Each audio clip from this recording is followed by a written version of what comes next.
Fala pessoal, tudo bem? Aqui está falando é o professor Renato e na aula de hoje nós vamos começar a falar um pouquinho sobre a América. Nessa primeira aula nós vamos falar sobre a América, num contexto geral, falando do continente como um todo.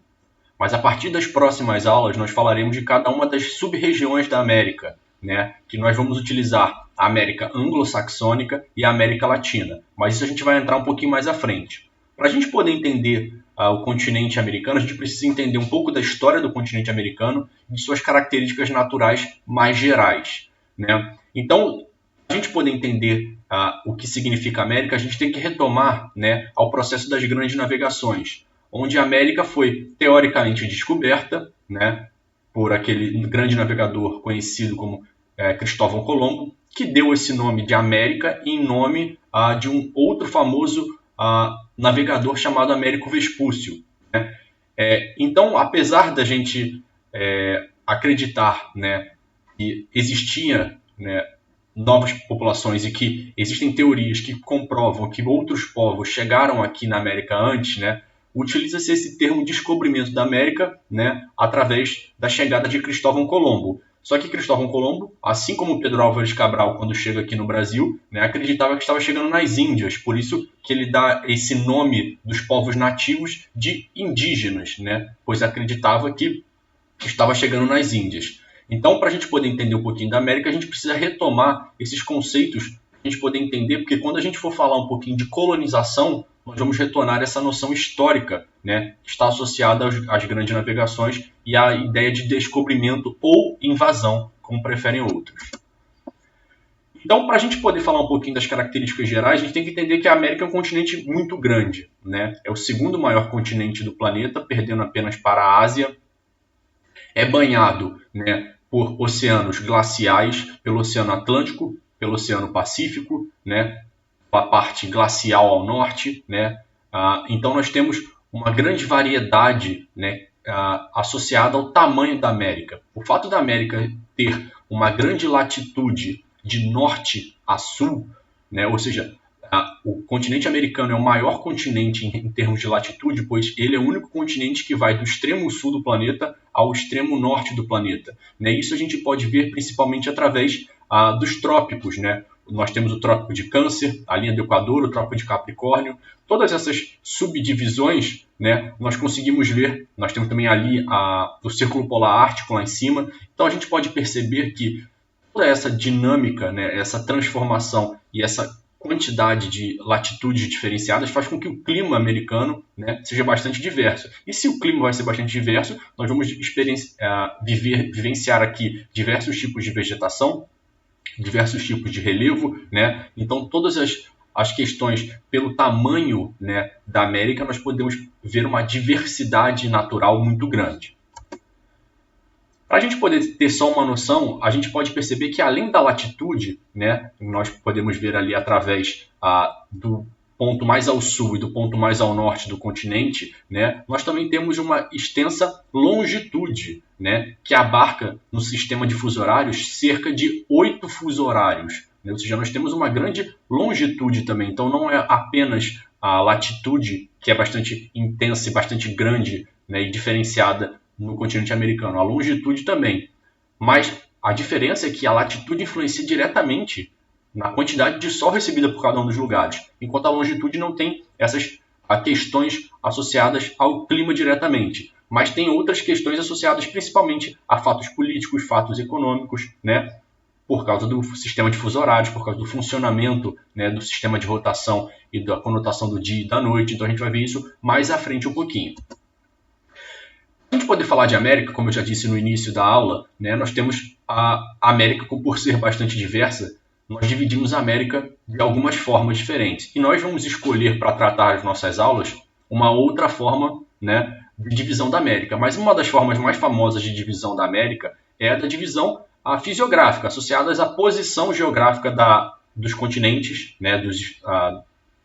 do continente da Terra, em relação ao planeta. Nós temos na América do Norte, que está acima da linha do Equador, a América Central, que está nas proximidades da linha do Equador, e a América do Sul. Essa é uma divisão associada à posição geográfica, mas que não leva em consideração outros aspectos. Portanto, nós não utilizaremos esse tipo de divisão. Nós utilizaremos essa divisão que a gente chama de socioeconômico ou cultural da América, que divide a América em dois grandes blocos. O bloco da América anglo-saxônica e o bloco da América Latina. Né? A América anglo-saxônica seriam aquelas culturas, línguas e, obviamente, o desenvolvimento socioeconômico, né, que estão associados ao povoamento, né, ou à colonização dos povos de matriz linguística inglesa, anglo-saxônica. Só que, se a gente perceber, existem dentro dessa América anglo-saxônica, né, países ou regiões que falam línguas de origem latina, como, por exemplo, a região de Quebec, na França. Na França não, desculpa, Quebec, no Canadá, né, de origem francesa. Mas também, se a gente olhar na América Latina, também temos regiões, né, aqui na América Latina que estão associadas às línguas de matriz inglesas. Né? Mas, então, o que a gente quer dizer? Como é que, então, a gente faz esse tipo de divisão? Essa divisão, apesar da gente dizer que é cultural, ela também está muito mais pautada na questão socioeconômica. Portanto, a América Latina está associada a países que a gente pode chamar de subdesenvolvidos ou países emergentes, enquanto a América do Norte está associada a países desenvolvidos, Estados Unidos e Canadá. Mas a gente vai poder perceber ao longo das próximas aulas, né, algumas processos, né? Quais foram os processos que caracterizaram esse tipo de desenvolvimento desigual entre as Américas? Afinal de contas, elas têm praticamente a mesma idade, né? Foram ambas colonizadas por países europeus. Tiveram alguns processos muito semelhantes, porém outros processos muito diferentes. E a gente precisa entender quais são essas diferenças que vão acarretar no longo prazo, né, a diferenciação socioeconômica, a diferenciação cultural das Américas entre si. E aí, para a gente poder compreender, como eu falei que nessa aula seria uma questão um pouco mais das características gerais, nós precisamos compreender as origens geológicas da América, do continente americano. Como a gente sabe, assim como todos os demais continentes, a América fazia parte daquele supercontinente chamado de Pangeia, né? E acredita-se, né, principalmente pelos estudos e pelas evidências, que a parte da América do Sul, por exemplo, esteve conectada diretamente à África. E isso se conecta não apenas a partir de estudos geológicos, mas a partir da nossa própria visão. Nós podemos perceber que o contorno continental da América do Sul encaixa perfeitamente no contorno continental da África. Né? Então, esse processo das placas tectônicas, né, que aconteceram ao longo dos últimos 65 milhões de anos foram separando os continentes, né, e dando a distância, né, criando um oceano entre os continentes, o Oceano Atlântico. Né? Outra coisa importante, para a gente entender, né, esse processo, a gente tem que entender também a geomorfologia. Geomorfologia significa a forma do relevo. Se a gente olhar a forma e o processo de criação do relevo da América como um todo, nós podemos perceber que a América tem algumas características importantes. Né? O relevo como um todo da América é de formação bastante antigo. Né? Por isso nós temos uma intensa quantidade de bacias sedimentares nas áreas centrais dos continentes. Né? Bacias sedimentares são regiões de depósito de sedimentos. Sedimentos que vieram de outras rochas, de outras formações geológicas. Que formações geológicas são essas? São os planaltos e as montanhas. E essas montanhas são todas as montanhas, né, que a gente pode chamar as cadeias montanhosas da América, estão todas ao lado oeste, como nós podemos ver na parte mais escura desse mapa. Por que elas estão na porção oeste? Porque essa porção é uma área de encontro de placas tectônicas, ou seja, placas tectônicas que se encontram formando dobramentos modernos. Esses dobramentos modernos são o que a gente conhece como montanhas, como, por exemplo, os Andes. Então, ao longo da parte oeste, nós temos uma cadeia montanhosa, né, que percorre toda a América do Sul, e nós temos também uma cadeia montanhosa percorrendo ali a parte oeste dos Estados Unidos e do Canadá, que são as montanhas rochosas, né, e aqui na América do Sul, os Andes. Na parte central, nós temos planícies e planaltos, né, e nas partes litorâneas, as que a gente chama de planícies litorâneas. Como a gente disse, né, há uns slides anteriormente, né, o fato da América ter uma extensão latitudinal bastante grande faz com que seu clima seja bastante diverso. Outros aspectos, nós vamos ver mais à frente, também influenciam a diferenciação desse clima, como, por exemplo, o relevo, as massas de ar, as correntes marinhas e assim por diante. Portanto, a gente pode perceber que o fato da América ser bastante diversa naturalmente, tanto em relação à latitude, em relação a relevo, faz com que ela receba uma série de influências, né, de massas frias, massas quentes, úmidas, secas, o que vai formar um clima bastante diverso, como nós podemos ver aqui, né, cerca de 10 tipos de clima diferenciados dentro do continente americano. Né? Esse tipo de diferenciação é importante e se dá basicamente, né, pela quantidade de interações e de diferenças entre as interações naturais que formam o clima, que vão desde da questão latitudinal, a questão do relevo, a questão da incidência de massas, de correntes e assim por diante. Então nós podemos perceber que o fato da América ser bastante grande, né, e ter uma série de influências de diversas regiões do planeta, regiões quentes, regiões frias, faz com que tenhamos um clima bastante diverso.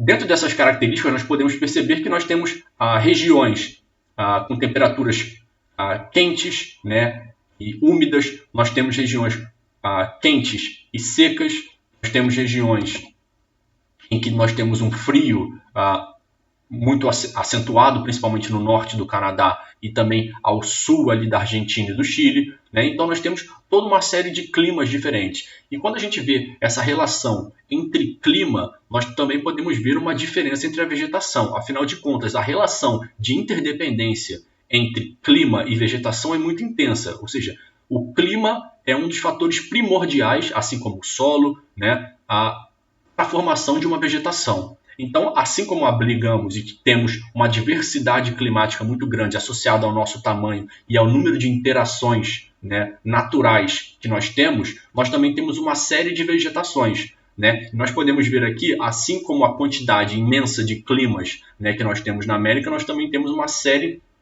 de vegetações. O importante é lembrar que todas essas questões nós veremos mais a fundo, quando nós formos falar de cada uma das regiões específicas. Né? Nós estamos só dando um panorama geral do que é o continente americano, o continente que é o mais diverso dos continentes, tanto em relação a clima, quanto em relação à cultura, né? Quanto em relação a questões econômicas e assim por diante. Então, para a gente poder só ter uma pequena noção dos tipos de vegetação, nós temos a vegetação de tundra, que é aquela vegetação associada à vegetação rasteira dos climas polares, né, que é muito intensa e aparece muito mais na época do verão, quando o gelo derrete, né, umidifica o solo e permite que surjam pequenas vegetações rasteiras. Nós temos aquelas florestas que a gente pode chamar de boreal, ou taiga, que são as florestas muito caracterizadas no norte do Canadá, né, e em algumas regiões dos Estados Unidos, são aquelas florestas associadas aos pinheiros que aparecem em diversos filmes. Né? Nós temos as florestas temperadas que já estão num clima temperado, mas um pouco mais úmido, ou seja, um clima que já não chega a ser tão frio, né? Mas também tem uma questão de umidade. Nós temos as pradárias, que é um clima temperado, portanto, né, um clima ameno, que não é nem muito quente, mas também não é muito frio, mas é menos úmido, e por ser menos úmido não tem a possibilidade de formação das florestas temperadas, portanto só surgem um tipo de vegetação rasteira que a gente vai chamar de pradárias.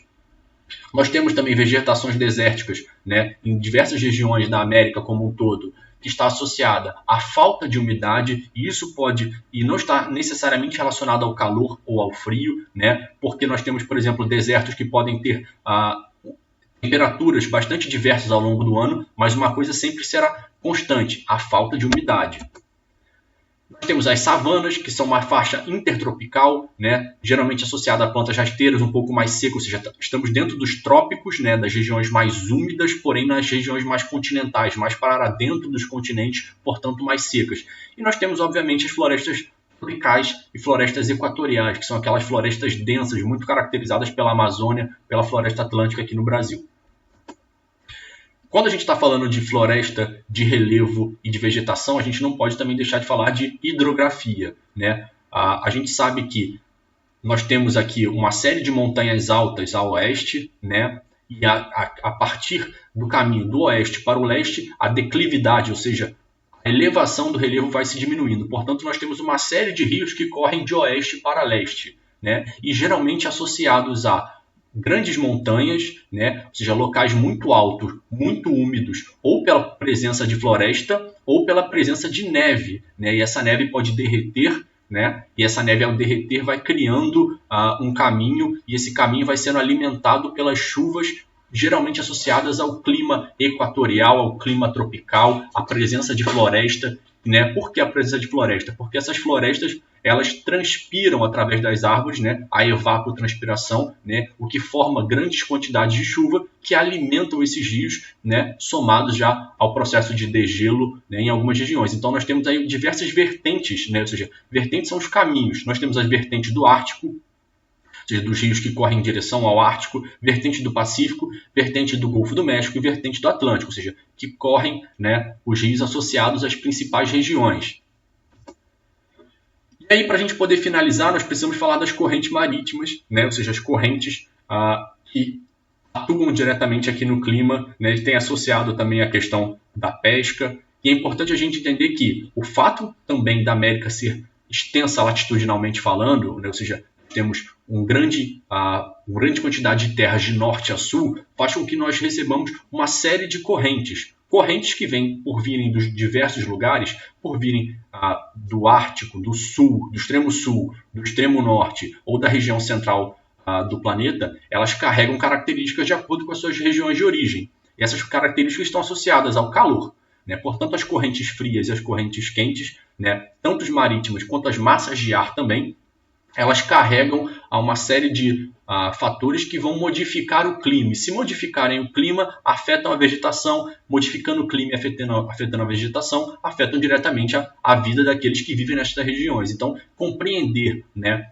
o circuito, né, das correntes e das massas é extremamente importante para a gente entender o funcionamento da sociedade, porque diversas sociedades vão funcionar de acordo com as correntes, né? Por exemplo, a comunidade pesqueira, né, se orienta muito a partir disso, né? E nós temos, principalmente nas regiões do Pacífico, uma série de cidades que está associada à pesca, né? A pesca de peixes associados às correntes frias, que vêm das correntes de Humboldt, né? Por isso que nós temos uma grande comunidade pesqueira no Peru, no Chile, né? Diferentemente do Brasil, né, que nós temos uma comunidade pesqueira bastante grande, mas que certos tipos de peixe não são originários daqui e nós não encontramos no nosso litoral, como, por exemplo, os peixes de características de vivência em locais frios.